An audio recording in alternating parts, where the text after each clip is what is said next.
दोस्तों, आज के इस वीडियो में आपको एक्सप्लेन करेंगे एलॉन मस्क के 15 लाख करोड़ रुपए गंवाने के बारे में। दोस्तों, ये पैसा इतना पैसा होता है कि ये कतर जैसे देश की कुल कमाई के बराबर है। आपको बताएंगे आखिर कहां गए इतने पैसे। दोस्तों, ट्विटर के मालिक एलॉन मस्क के नाम गिनीज बुक में एक अनचाहा वर्ल्ड रिकॉर्ड बन गया है। वो एक साल में सबसे ज्यादा संपत्ति गंवाने वाले शख्स बन गए हैं। नवंबर 2021 से नवंबर 2022 के बीच मस्क की संपत्ति से 182 अरब डॉलर यानी कि करीब 15 लाख करोड़ रुपए साफ हो गए हैं। ये रकम कतर जैसे अमीर देश की सकल घरेलू आय से भी ज्यादा। दोस्तों, 5 अरबपतियों ने 2022 में अकेले 35 लाख करोड़ रुपए गंवा दिए हैं, जिसमें सबसे पहला नाम एलॉन मस्क का है, जिन्होंने 15 लाख करोड़ रुपए गंवाए हैं। दूसरा नाम आता है जेफ बेजोस का, जिन्होंने 7 लाख करोड़ रुपए गंवाए हैं। तीसरा नाम आता है मार्क जुकरबर्ग का, जिन्होंने 6.3 लाख करोड़ रुपए गंवाए हैं। चौथा नाम आता है लैरी पेज का, जिन्होंने 3.7 लाख करोड़ रुपए गंवाए हैं। और पांचवा नाम आता है सर्गेई ब्रिन का, जिन्होंने 3.6 लाख करोड़ रुपए गंवाए हैं। दोस्तों, नवंबर 2021 में मस्क की संपत्ति 26 लाख करोड़ रुपए हो गई थी। दोस्तों, नवंबर 2021 में मस्क जब अपने पीक पर थे तो उस समय उनकी संपत्ति 320 अरब डॉलर यानी कि 26 लाख करोड़ रुपए हो गई थी। दिसंबर 2022 में उनकी संपत्ति 138 अरब डॉलर हो गई, यानी कि 182 अरब डॉलर अगर हिंदी में बोला जाए तो 15 लाख करोड़ रुपए उन्होंने गंवा दिए। इस दौरान मस्क को दुनिया के सबसे अमीर शख्स के तमगे से भी हाथ धोना पड़ा था।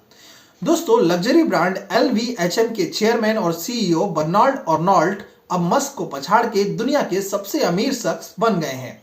मस्क अब दूसरे सबसे अमीर बर्नार्ड पहले नंबर पर पहुंच गए हैं। दोस्तों, आइए आपको बताते हैं मस्क के 15 लाख करोड़ रुपए आखिर गए कहां। फोर्ब्स मैगजीन के मुताबिक ट्विटर के अधिग्रहण के तरीके और टेस्ला के शेयरों में लगातार गिरावट से मस्क को बड़ा नुकसान हुआ है। मस्क की कमाई का बड़ा हिस्सा टेस्ला कंपनी से आता है। पिछले साल सन 2022 में कंपनी के शेयर में करीब 70% की गिरावट देखी गई थी। इसका 3 मुख्य वजह था। पहला, चीन में कोरोना पाबंदियों की वजह से उत्पादन में देरी होना। दूसरा, तकनीकी वजहों से टेस्ला के कई मॉडलों का वापस ले लेना। तीसरा, ट्विटर एपिसोड से एक धारणा बनना कि अब मस्क टेस्ला पर ध्यान नहीं दे पाएंगे। अप्रैल 2022 में मस्क ने ट्विटर को खरीदने के लिए टेस्ला के शेयरों का बड़े स्तर पर बेचना शुरू किया। मस्क ने 2022 के अंतिम 9 महीनों में टेस्ला के 22.9 अरब डॉलर यानी कि करीब 1.8 लाख करोड़ रुपए के शेयर बेच दिए।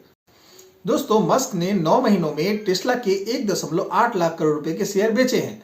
दिसंबर 2022 में उन्होंने 29,000 करोड़ रुपए के शेयर बेचे। अप्रैल 2022 में 69,000 करोड़ रुपए, अगस्त 2022 में 56,000 करोड़ रुपए और नवंबर 2022 में 32,000 करोड़ रुपए के टेस्ला के शेयर मस्क ने बेच दिया था। आक्रामक ट्वीट से मस्क के साथ टेस्ला की ब्रांडिंग पर भी असर पड़ा था। दोस्तों, मस्क ने 28 अक्टूबर 2022 को ट्विटर का टेक ओवर किया। इसके बाद से वो नियमित रूप से आक्रामक ट्वीट कर रहे थे। इसकी वजह से पब्लिक में उनकी छवि खराब हुई। इससे टेस्ला ब्रांड को भी काफी नुकसान पहुंचा।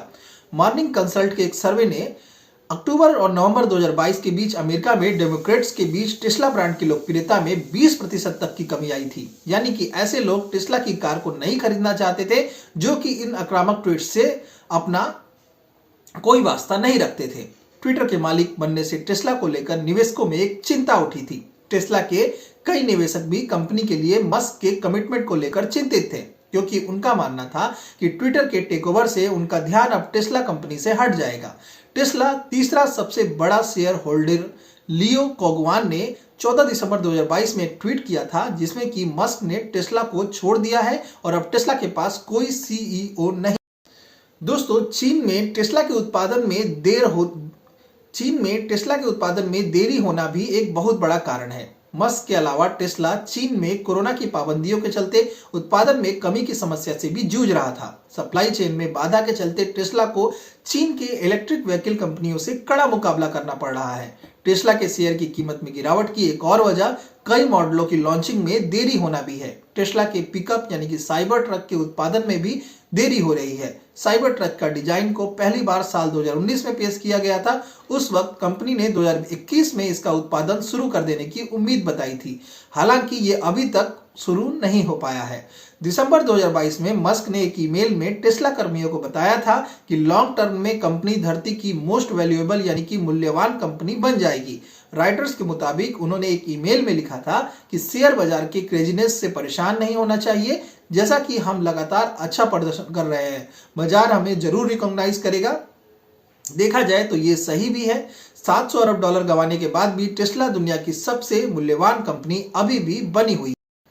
दोस्तों, मस्क को ट्विटर में 3.6 लाख करोड़ रुपए का जो निवेश करना है वो उनके लिए कोई फायदा उसका नहीं मिला। मस्क को अभी तक ट्विटर को 44 अरब डॉलर यानी कि 3.6 लाख करोड़ रुपए में खरीदने का कोई फायदा नहीं मिला है। मस्क के मुताबिक बनने के बाद मस्क का ट्विटर के मालिक बनने के बाद कई कंपनियों ने ट्विटर पर फेक न्यूज और हेट स्पीच में तेजी आने की चिंता जाहिर करते हुए कंपनी को विज्ञापन देना भी बंद कर दिया है। एलन मस्क की नेटवर्थ कब पीक पर पहुंची थी और कब कैसे? दोस्तों, एलन मस्क को जितना नुकसान हुआ है उसमें इन 3 देशों की जीडीपी उसके बराबर है। सबसे पहले आता है क्रोएशिया, जिसका जीडीपी है 84 अरब डॉलर। बुल्गारिया ऐसा देश है जिसका जीडीपी है 84 अरब डॉलर और उरुग्वे 59 अरब डॉलर। यानी इन तीनों देशों को मिला के जितना नुकसान हुआ है वो पूरा मस्क के खाते में जाता है। दोस्तों, मस्क के पैसे खर्च करने के प्लान के बारे में भी हम आपको बताते हैं। मस्क भले ही इतने पैसे गंवा दिए हों, लेकिन टाइम मैगजीन मस्क को दूसरे अरबपतियों से काफी अलग बताता है।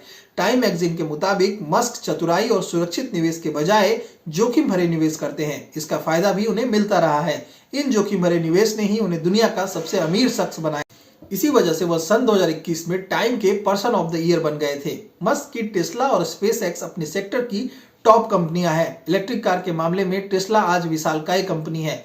अमेरिका के इलेक्ट्रिक व्हीकल के मार्केट में इसकी 2/3 हिस्सेदारी है। स्पेस एक्स में भी प्राइवेट स्पेस रिसर्च में वो अपने टॉप पर है। मस्क अपनी संपत्ति और महत्वाकांक्षाओं के बारे में बहुत कम बात करते हैं। हालांकि 2018 में उन्होंने ट्विटर पर लिखा था कि आप मुझसे पूछ सकते हैं कि मुझे पैसे क्यों चाहिए। मेरा लगभग आधा पैसा धरती पर पनप रही समस्याओं को हल करने के लिए और आधी मंगल ग्रह पर एक आत्मनिर्भर शहर बनाने के लिए है। यानी अगर कभी धरती पर एस्ट्रॉयड गिरना या फिर तीसरा विश्व युद्ध होने से अगर ये धरती नष्ट हो गई तो हम आपको मंगल ग्रह पर ले जा सके।